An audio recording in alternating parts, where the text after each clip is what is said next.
Әріптестер, замандастар, мүмкіндік болса сәл жақындап отырсаңыздар. Әлде барлығыңызға естіліп отырған ба, соңғы жақ бетінде отырған? Құрметті бүгінгі қоғамдық тыңдауға қатысушылар, Қазақстан Республикасы экологиялық кодексінің 96 бабына сәйкес мемлекеттік экологиялық сараптаманы жүзеге асыру бағытында басталғанға дейінгі немесе жүзеге асыру процесінде қоғамдық тыңдаулар өткізу міндетті болып табылады. Бүгінгі ашық жиналыс түрінде өткізіліп отырған қоғамдық тыңдау тақырыбы Жаңаөзен қаласындағы жаңа газ өңдеу зауытының құрылысы жобасының ықтимал әсерлері туралы есебін талқылау болып табылады.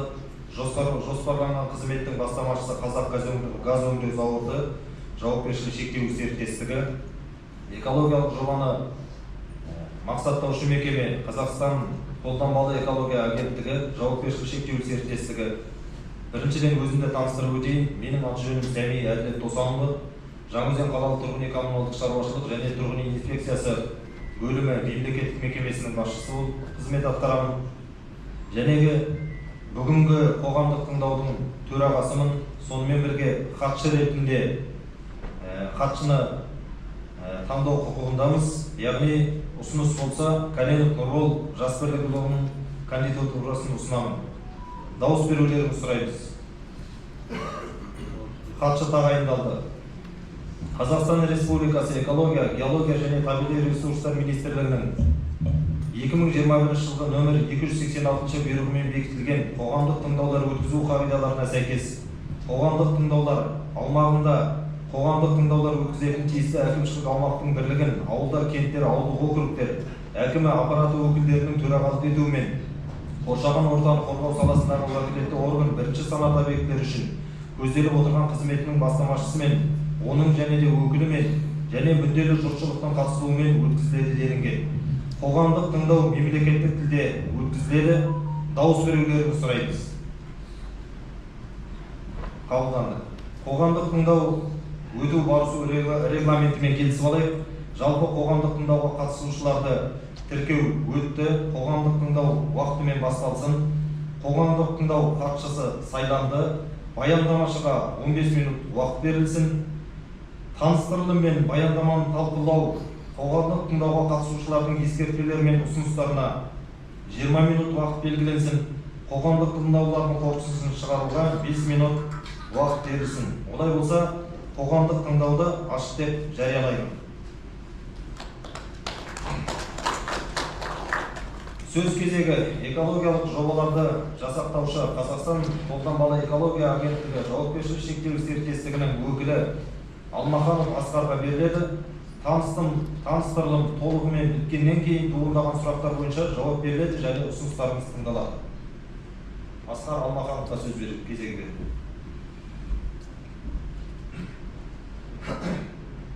Рахмет. Қайырлы күн, бүгінгі қоғамдық тыңдауға қатысушылар. Біз бүгін сіздердің алдарыңызға Жаңаөзен қаласындағы жаңа газ өңдеу зауытының құрылысы, яғни ықтимал әсерлер жөніндегі есеп жобасын ұсынғалы отырмыз. Алдарыңызда көріп отырғандай бірінші слайдта жалпы мәлімет, жаңа газ өңдеу зауыты құрылысын салудағы негізгі мақсаттар келесілер болып табылады. Жаңа газ өңдеу зауыты Маңғыстау облысының кен орындарынан ілеспе мұнай газын, табиғи газды, газ конденсатын, жеңіл көмірсутектердің кем фракциясын өңдеуді қамтамасыз етеді. Шикізатты неғұрлым терең өңдеумен тиімді пайдалануды енгізу. Көмірсутектерді неғұрлым терең өңдеу шикізатты пайдалану тиімділігін арттыруға мүмкіндік береді. Қазақстанның батыс өңірінде экономиканың дамуындағы сапалы жаңа кезең болатын мұнай химия кластерін құру. Маңғыстау облысының тұрғындарына және өнеркәсіп кәсіпорындарына газ өңдеу өнімдерін жеткізудің көпжылдық тұрақтылығын қамтамасыз ету. Зауыттың ең озық қолжетімді технологиялардың талаптарын ескере отырып жобаланады. Яғни жаңа газ өңдеу зауыты өнеркәсіптік, экологиялық қауіпсіздікті қамтамасыз ете отырып және Қазақстан Республикасы стандарттарының талаптарын сақтай отырып жұмыс істейтін болады. Алдарыңыздағы слайдта көріп отырғандай жобаның паспорты, яғни жобалық қуаттылығы газды қайта өңдеу қуаты жылына 900 миллион куб метрді құрайды. Жобаға тапсырыс беруші Қазақ газ өңдеу зауыты жауапкершілігі шектеулі серіктестігі, яғни Қазмұнайгаз акционерлік қоғамының 100% еншілес компаниясы болып табылады. Жүзеге асыру мерзімі, яғни жұмыстардың жүргізілу мерзімі 2025 жыл, құрылыс жұмыстарының басталуы 2027 жыл, құрылыс монтаж жұмыстарын аяқтау, іске қосу, реттеу жұмыстары және пайдалануға беру. Шығаратын өнімдері: бірінші, өнеркәсіптік және коммуналдық тұрмыстық мақсаттағы табиғи жанғыш газ; екінші, коммуналдық тұрмыстық тұтынуға арналған сұйытылған отындық көмірсутекті газ; үшінші, автомобиль көліктеріне арналған сұйытылған көмірсутекті газ, пентан гексан фракциясы және техникалық күкірт. Жобаланатын жаңа зауыттың объектілерінің орналасу жоспары, яғни алдарыңызда схемада көрсетіліп тұр. Жобаланатын объектілер тізбесі. Жобада өндірістік мақсаттағы және инфрақұрылым объектілерін салу және пайдалану көзделеді. Газ өңдеу зауытының құрамына келесідей объектілер кіреді. Негізгі технологиялар объектілері: газды қайта өңдеу қондырғысы, шикізат газын сепарациялау және сығымдау бөлімшесі, газды төмен температурада бөлу бөлімшесі және тағы басқа да жұмыстар. Жалпы зауыттық шаруашылық объектілері: сумен жабдықтау және кәріз желілері, тауарлық шикізат паркі, автомобильдер мен темір жолға арналған ағызу құю эстакадалары және тағы да басқа қызметтер. Сонымен қатар әкімшілік шаруашылық ғимараттар кіреді, темір жол инфрақұрылымының объектілері, энергетикалық инфрақұрылым. Сонымен қатар сыртқы объектілер, яғни су құбырлары, құбыр желілері, автожолдар және тағы басқалары кіреді. Жоба аумағы, яғни өздеріңіз көріп отырғандай мына схемадан қызылмен көріп тұрған ол жаңа зауыттың құрылысының орналасатын жері. Жаңа зауыт құрылысына арналған алаң Жаңаөзен қаласында өнеркәсіптік индустриялық аймағында орналасқан. Жақын маңдағы тұрғынжай аймағы 3 километр қашықтықта орналасқан. Экологиялық бағалау.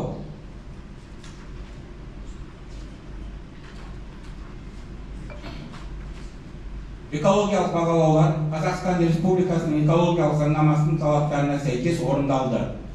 Яғни Қазақстан Республикасының экологиялық кодексінің 71-ші бабының 4-ші тармағы. Қазақстан Республикасының экология және табиғи ресурстар министрінің қоршаған ортаға әсерді бағалауды қамту саласын айқындау туралы қорытындысынан алынған ұсынымдар ескерілді. Ықтимал әсерлер туралы есепті дайындау кезінде материалдар жиналып, қоршаған ортаның қазіргі жағдайына талдау жүргізіліп, табиғи ортаға, яғни атмосфералық ауаға, су ресурстарына, топырақ өсімдік жамылғысы, жануарлар дүниесіне, әлеуметтік экономикалық аспектілерге туындауы ықтимал әсерлердің экологиялық бағалаулары жүргізілді.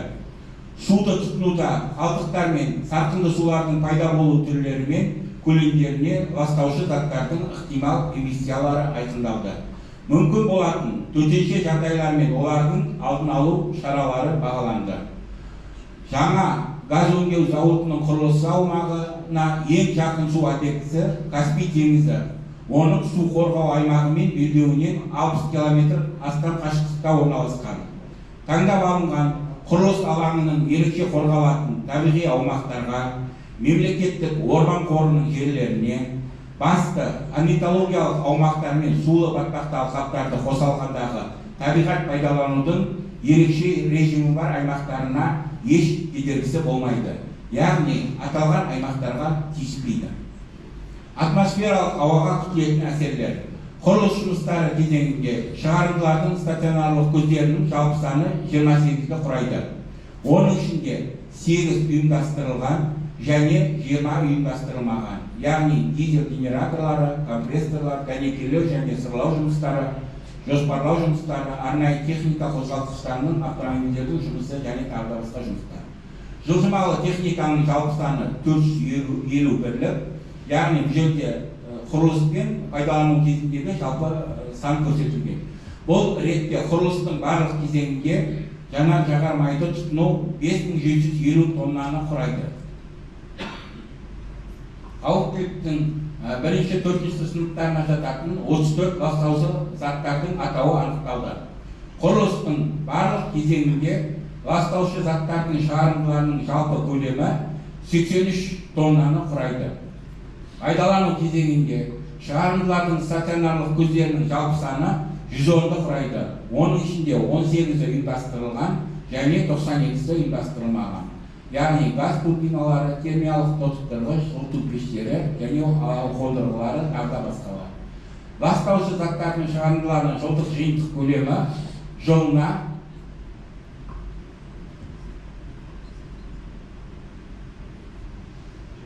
510 тоннаны құрайды.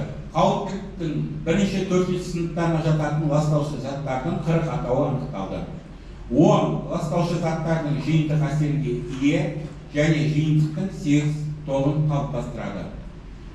Атмосфералық ауаға күтілетін әсерлер. Есептеулер жаңа газ өңдеу зауытының құрылыс жұмыстары мен оны пайдалану кезінде әсер ету бағытының күтілетін шекарасы 1000 метрге тең санитарлық қорғаныс аймағының нормативтік мөлшерінен аспайтындығын көрсетті. Су тұтыну, сумен жабдықтау көлемі су тұтыну нормаларына және жұмыс түрлері бойынша ең жоғары тәуліктік шығындарға сәйкес есептелді. Яғни құрылыс кезінде шаруашылық ауыз су қажеттіліктеріне, оның ішінде бөтелкедегі су, дөңгелектерді жуу, шаңды басу, топырақты нығыздау, өрт сөндіру, жаңбыр және еріген қар суларының орташа жылдық көлемі. Яғни бұл құрылыс кезіндегі. Пайдалану кезінде шаруашылық ауыз су қажеттіліктері, яғни әкімшілік және өндірістік персонал себезгі торлары және тағы басқалар үшін технологиялық қажеттіліктерге минералданбаған су қондырғысына, өндірістік қажеттіліктерге жылу мен жабдықтау жүйесін толтыру, жасыл желектерді суару, арнайы киімді жуу сияқты жұмыстарға пайдаланылады. Су бұру құрылыс кезінде, яғни шаруашылық ауыз су мен өндірістік сарқынды суларды арнайы автокөлікпен мамандандырылған кәсіпорындар келісілген шарт бойынша зарарсыздандыру мақсатында шығарады. Дөңгелектерді жууға және өртке қарсы қажеттіліктерге арналған су айналмалы сумен жабдықтау жүйесіне кіретін болады. Гидросынақтардың суын ағызу, резервуар арқылы жүзеге асырылатын болады және одан әрі суды қойнауқатқа айдау үшін шарт негізінде берілетін болады. Шаруашылық ауыз судың сатынды сулары карстық сорғы станциясына жіберіледі және қысымды құбыр арқылы қолданыстағы магистралдық кәріздік желіге айдалады. Кейіннен шарт бойынша қолданыстағы қалалық кәріздік тазарту құрылымдарына жіберіледі. Өндірістік тазартылған сатынды суларды қойнауқатқа айдау үшін олар келісімшарт негізінде берілетін болады. Ластаушы заттардың рұқсат етілген төгінділерінің нормативтері белгіленбейді, өйткені жаңа газ өңдеу зауытын салу және пайдалану кезеңінде барлық сатынды суларды келісімшарт негізінде арнайы ұйымдарға беру жоспарланады. Ықтимал әсерлер, яғни физикалық факторлар.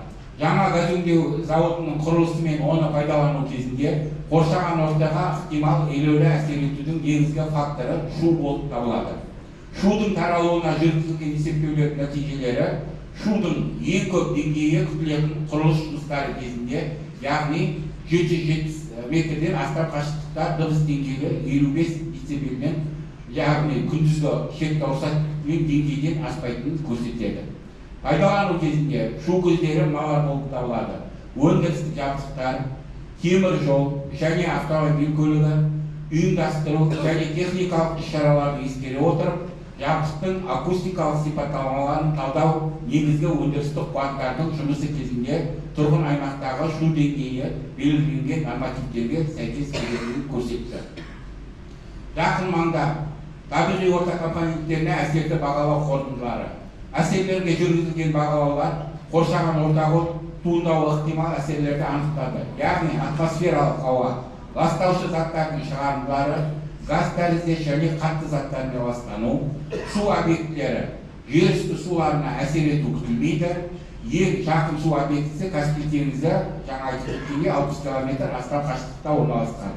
Жер үсті және жер асты су көздеріне су алу жоспарланбайды. Жер асты суларына әсері төмен мәнде болады деп күтілуде. Жер ресурстары, топырақ, зауыттың аумағы өнеркәсіптік аймақ болып табылады. Ауыл шаруашылығы мақсатындағы жерлерді бөлу қарастырылмайды. Тұрақты жер бөлуге 43 гектар және құрылыс жұмыстарына шамамен 75-78 гектар уақытша жер бөлу жоспарлануда. Биоәралуандылық, өсімдік және жануарлар дүниесі, биологиялық ресурстарды пайдалану жоспарланбаған. Мекенде ортасының бұзылуы мүмкін, яғни топырақ өсімдік жамылғысының механикалық бұзылуы, атмосфералық ауаға ластаушы заттардың шығарылуы және алаңдаушылық факторларының әсері. Ықтимал әсерлер, әлеуметтік экономикалық аспектілер. Әсерді бағалауды жүргізу кезінде негізгі объектілердің бірі әлеуметтік экономикалық аспектілер болып табылады. Атмосфералық ауаның ластануы және шудың әсері халыққа ықтимал теріс әсер болуы мүмкін. Жүргізілген есептеулер мен модельдеу ауа мен шудың ластануынан халыққа елеулі әсер ету күтілмейтінін көрсетті. Оң әсерлер еңбекпен қамтуға байланысты болады. Құрылыс кезінде елеулі адам санын жұмысқа тарту жоспарланған. Жаңа жұмыс орындарын құру және персоналдың табысын ұлғайту, жергілікті халықтың әл-ауқатының артуымен және өмір сүру жағдайларының жақсаруымен сүйемелденетін болады. Жұмыскерлерден басқа құрылыс жұмыстары, одан әрі зауытты пайдалануды қамтамасыз ететін кәсіпорындар жұмыс істейтін болады. Жаңа зауыттың құрылысы өңірдің экономикалық және әлеуметтік дамуына оң әсер етеді. Жұмысқа тартылатын персоналдар міндетті медициналық куәландырудан және тұрақты медициналық тексеруден өтеді. Бұл жақын маңдағы елді мекендерде қауіпті жұқпалы аурулардың дамуын болдырмаудың алдын алады. Сондықтан жоспарланған қызмет іс жүзінде санитарлық эпидемиологиялық жағдайға әсер етпейді. Алдарыңызда көріп отқан табиғатты қорғау шаралары, жалпы мен оны сіздерге жалпы жоспардың табиғатты қорғау шараларын көрсетілген, яғни бұл құрылыс кезінде, сонымен қатар пайдалану кезінде. Мен оны сіздерге біздің жобада көрсетілгендіктен толықтай таныстырып отырған жоқпын. Сол себептен келесі табиғатты қорғау шаралары бұл биологиялық әралуандылықты сақтау жөніндегі шаралар. Яғни жобалау кезінде биологиялық әралуандылықты сақтау шараларына ерекше назар аударылды. Аталған жалпы табиғатты қорғау шараларынан басқа биологиялық әралуандылыққа әсерді азайтатын бірқатар іс-шараларды орындау көзделген. Яғни бірінші, қолданыстағы ерекше қорғалатын табиғи аумақтарда су қорғау аймақтары мен белдеулерінен тыс құрылыс алаңдарын таңдау. Құрылыс өнеркәсіптік аймақта жер бөлу шегінде өнеркәсіп жерлерінде жүзеге асырылатын болады. Табиғи тіршілік ететін орындар ең төменгі дәрежеде тиесілетін болады. Қазақстан Республикасы заңнамасына сәйкес қоршаған ортаны қорғау жөніндегі талаптарды ескере отырып құрылыс алаңын дайындауды жүргізу. Құрылыс учаскелерінде түнгі уақытта жарықты барынша азайту. Жануарларды аулауға және атуға тыйым салу.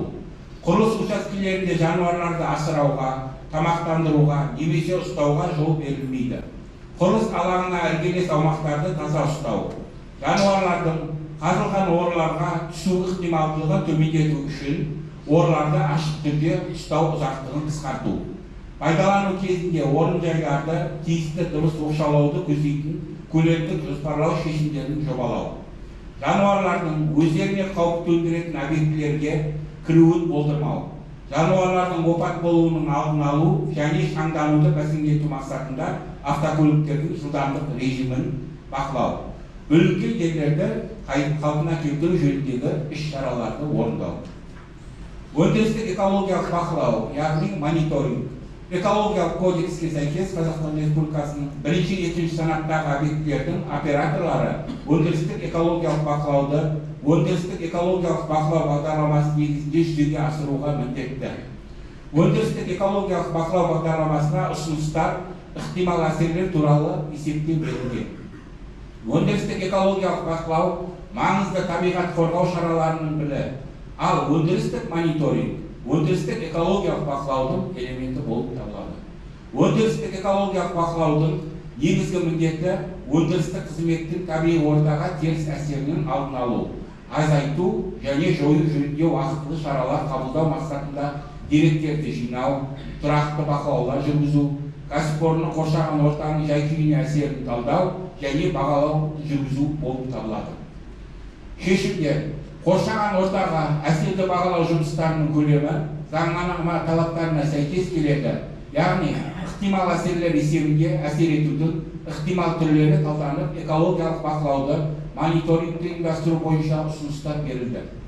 Қабылданатын жобалық шешімдер Қазақстан Республикасының экологиялық саясатының тұрақты табиғат пайдалану талаптарына сәйкес келеді. Күтілетін әсерлер төмен және орташа мәндегі диапазонда болады, яғни рұқсат етілген шекте болып табылады. Бұл жоспарланатын жұмыстардың экологиялық қауіпсіздікке сәйкестігі туралы айтуға мүмкіндік береді.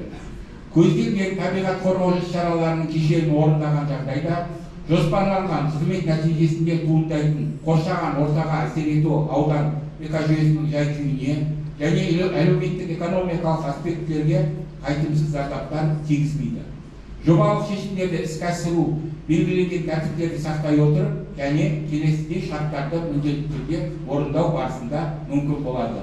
Яғни, бірінші, апатсыз жұмыстарды қамтамасыз ету, екінші, барлық қойылған экологиялық талаптарды сақтау, үшінші, өндірістік экологиялық бақылауды орындау. Назар салып тыңдағандарыңыз үшін рахмет.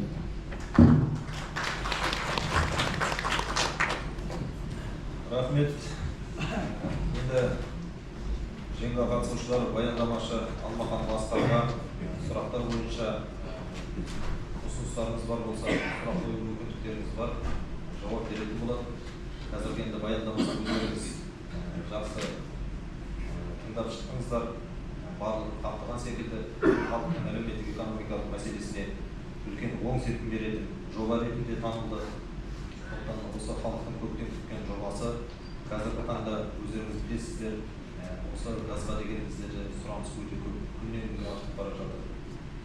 Көліктеріміз бар, басқамыз бар. Сондықтан да бұл елде біріншіден осы халықтың әлеуметтік экономикалық мәселесіне оң серпін береді деп күтіп отырмыз. Екіншіден мына жұмыспен қамтамасыз ету мақсатында. Жаңа байқасаңыздар, осы баяндаманың ішінде құрылыс кезінде 500-ге жуық адам жұмыспен қамтамасыз етіледі деп біздер жоспар жасап отырмыз. Ал құрылыс тапсырылғаннан кейін тұрақты негізде, тұрақты түрде 250 адам жұмыспен қамтамасыз етіледі. Сондықтан да осы жоба бойынша сұрақтарыңыз болса, ұсыныстарыңыз болса, қоюларыңызға рұқсат бар, хатшылық жұмыс жасап отыр. Сондықтан әрбір сұрақ қоюшы адам өзінің кім екенін, аты жөнін барлығын таныстырып, сұрақтарыңыз, ұсыныстарыңыз болса қоюларыңызға болады.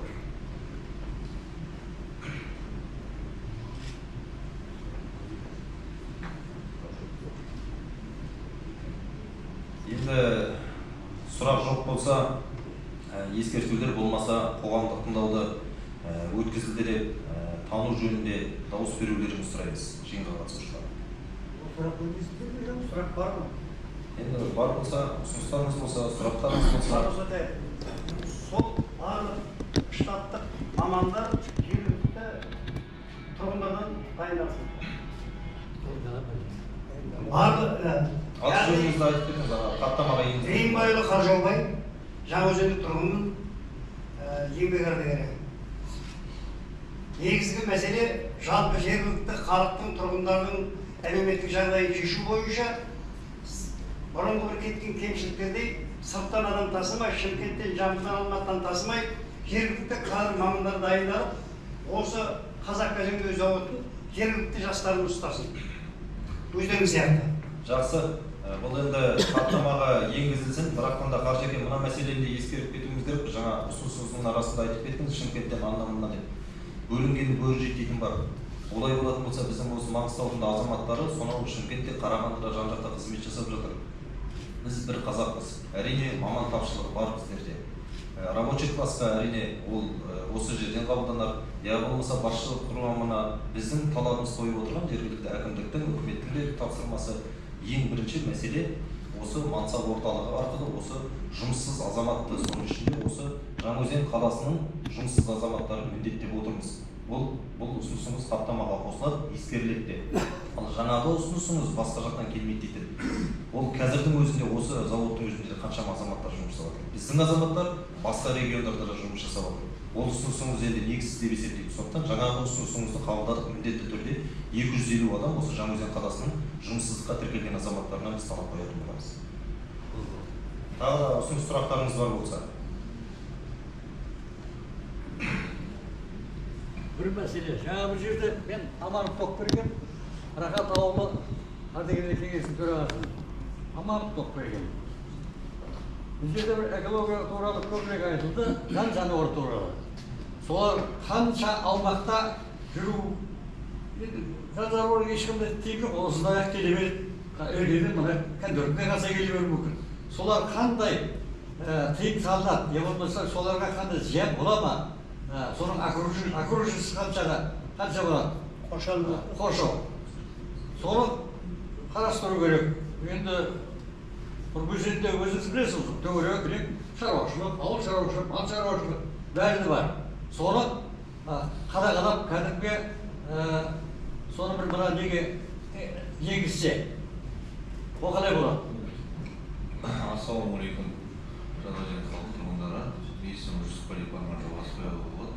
Маңғыстау облысы бойынша экология департаментінің басшысы. Жаңа баяндамада баяндамашы айтып кетті ғой, өндірістік экологиялық бақылау. Соның ішінде осы өздеріңізге белгілі, қазіргі таңда осы біздің Қазақстан Республикасының президенті Қасым-Жомарт Тоқаевтың өзінің жаңағы бұйрығыменен 22 жылы автоматты жүйе орнатылған заводта. Бұл не айтады, бұл мониторинг жаңағы АЖМ дейді. Бұның негізгі мақсаты жаңағы завод қондырғыларында өздерінің датчиктері болады. Жаңағы осы ауадан газдан келген әртүрлі айтады ғой, химиялық жаңағы заттардың бәрі ол тікелей біздің департамент экологиямен және Министерство экология басында орналасқан жаңағы базаға енеді. Біздер онлайн режимде көріп отырамыз. Қандай ластағыш, қандай кетті нормадан тыс ауырып кеткен жағдайда біздер шара қабылдаймыз. Бұл жерде яғни жүйелі түрде жаңағы әрбір мекеменің жаңағы қандай қондырғыларында қандай артық мөлшерде газ кетті, оның қандай әсері болады, ол уақытта жануарлар әлеміне емес, тек қана адамның несіне, денсаулығына қандай зияны әсерін біздер көріп отырамыз. Сол уақытта біздер дереу өзіміздің шараларымызды штаттық қолданамыз, экологиялық өзімізге сәйкес. Өздеріңізге белгілі, Маңғыстау облысы бойынша 4 үлкен ірі зауыт бар. Қазіргі таңда оны айта кетейік. Маңғыстау мұнай-газ бар, Маяк, Казазот бар, сонымен қатар Каспий цемент бар. Маяк қазір қосылады жүйеге, но қалған 3 заводта бізді жаңағы алшақ форматта көріп отырмыз. Бұлар қалай кетіп жатыр, бұлар қалай кетіп жатыр. Мысалы айтқанда, Казазотта былтыр мысалға сондай мәселелер болғанда тұрғылардың қондырғы орнатылған, оны ешкім ала алмайды. Бұл ереуі бізге жетіп, біздер сол алған жаңағы мәліметтер бойынша дереу мекемеге жолдап өзіміздің немізді тиісті шараларымызды қолдаймыз. Ал енді өздеріңізге белгілі, шыны керек, әр нәрсенің мысалы айтқанда жаңағы газ өңдеу зауыты деп айтып отырмыз ғой, енді үлкен жоба болғаннан кейін бұл жердегі жаңағы осы ауаның ластануы, әртүрлі жаңағы жануарлардың әлемінің қорғалуы, жаңағы экологиялық заңнамаларға сәйкес қадағалау бұл бірінші міндет болып біздің департаменттің құзыретіне кіреді. Сондықтан біздер оны бақылап отырмыз. Бүкіл енді шаралар неде көрсетілді ғой? Баяндамада дейді. Шаралар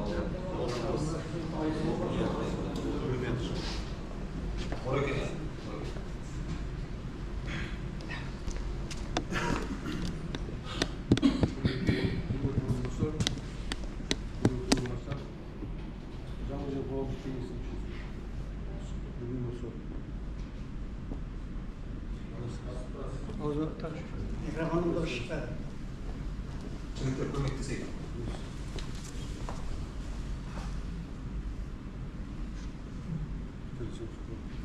Жаңаөзен қоғамдық кеңесінің мүшесі орынбасар Жаңаөзен тұрғынының осы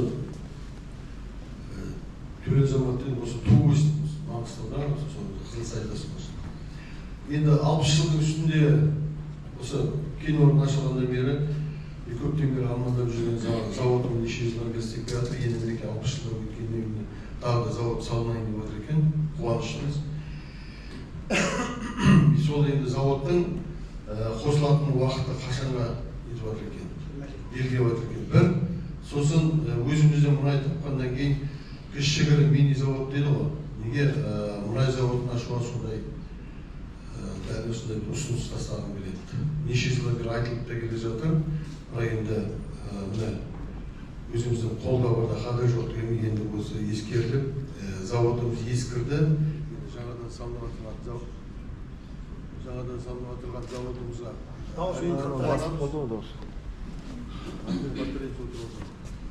әрине қуанышты, себебі жаңа айтып отырғандай бүкіл жаңа жұмыссыздықтың мәселесі шешіледі. Халыққа, елге деген жақсылығы көп деп есептейміз. Түске сәт жақсы осындай өзгерістер бола беруіне тілектеспіз. Енді сол завод жөнінде тезірек қашан бітетінін айтса екен, сосын мұнай заводы салынса деген ойымызды асырмыз. Жақсы. Көп рахмет орынбасар аға. Ұсыныс тілектеріңізге де сәттілік тілеп жатырсыз. Жаңағы баяндамашының айтып кеткендей 2 жыл жүреді деп есеп жасап отырмыз. Құрылыс, яғни сдача тапсырылу кезегі 2027 жыл. Осы жылы біз бастап кетуіміз керекпіз. Әрине бір нәрсені бастау үшін бұл Қазақстан Республикасы заңнамаларына сүйенеміз. Сондықтан да бізге қазір үкіметтің қойып отырған тапсырмасы бар. Ешқандай кедергі болмауы керек. Сондықтан біздің деңгейімізде әкімдіктің тарапынан, жергілікті атқарушы органның тарапынан ешқандай кедергі болмай, осы халықтың көптен күткен осы зауытын біз тез арада осыны бастау жоспарлап отырмыз. 2027-де Құдай қаласа аяқталады деген сеніміміз бар, халық игілігіне беріледі деген. Екінші жаңағы кішігірім жаңа мұнай өңдеу зауытын қолға алу бойынша біздің Маңғыстау облысының кешенді даму жоспары бар. Соның ішінде ұсыныстар берілді. Әрине ұсыныстар көп беріледі, бірақ та дегенмен де көп нәрсе қаражатқа келтіріледі. Жаңаөзен қаласының өзінде биылдың өзінде үлкен жобаларымыз іске асып жатыр. Ең бастысы осы Тоқмақ жеріндегі кендірлі су тұщыту зауыты, онда қаражат үлкен. Ода халықтың серпініне, әлеуметтік дамуына үлкен маңызды жоба деп есептейміз. Себебі оның аржағында ауыл шаруашылық АПК дейміз, агропромышленный комплекс, сол дамиды орта жолда. Кішігірім сауда-саттық болады. Екіншіден жол құрылыс басталайын деп жатыр. Газ өңдеу зауыты басталса, бұл үлкен халыққа қуаныш, жұмыссыздықтың жаңағы жол жойылды. Ал ендігі қазір мына осы заводтың өзінде бірінші қара шаңырақта отырмыз. Бұл заводтың да қолданысында уже 52 жыл болды, қателеспесем 73-те тапсырылды деп отыр. Сондықтан бұған да модернизация жұмыстары керек, халықтың сұранысы өте көп. Сондықтан ұсыныс пікірлеріңіз назарға алынды, сұрағыңызға көп рахмет.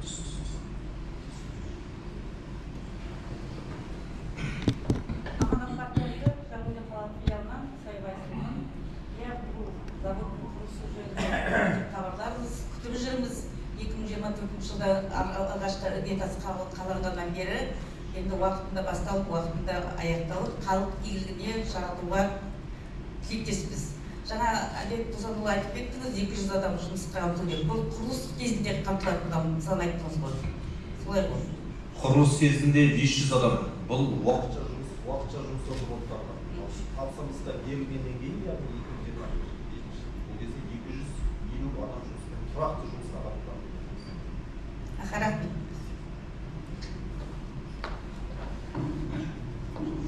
Құрметті жиынға қатысушылар, басқа ұсыныстар, пікірлеріңіз болмаса, сұрақтарыңыз болмаса, бүгінгі жиынымызды қорытындылай. Көптен күткен, жаңа бір сөзді қайталап айта беретін. Көптен күткен халықтың игілігі үшін берілейін деп жатқан құрылыс монтаж жұмыстары сәттілік тілейміз қашанда да. Халықтың көптен күткен осы жоспары. Елге қызмет жасауға біз міндеттіміз, халық үшін қызмет жасасын, қаламыз өркендей берсін. Жобалаушы мекемеге де, құрылыс монтаж жұмыстарын жүргізетін мекемеге де, оған қадағалаушылық беріп тапсырыс беруші облыс Қазақгазөңдеу зауытына да біз сәттілік тілейміз. Осы ұжымға баршаңызға да келіп қатысып отырғандарыңызға көп рахмет. Басқа сұрақ, ұсыныс, ескертулер болмаса, қоғамдық тыңдау өткізілді деп тану жөнінде дауыс берулеріңізді сұраймыз. Онлайн бойынша сұрақтар жоқ деп айтып жатқан мақалалар отыр.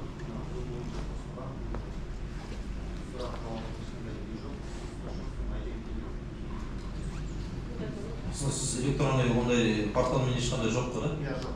Ондай болса, баршаңызға келіп қатысқаныңызға рахмет, көп рахмет, баршаңызға сәттілік тілейміз.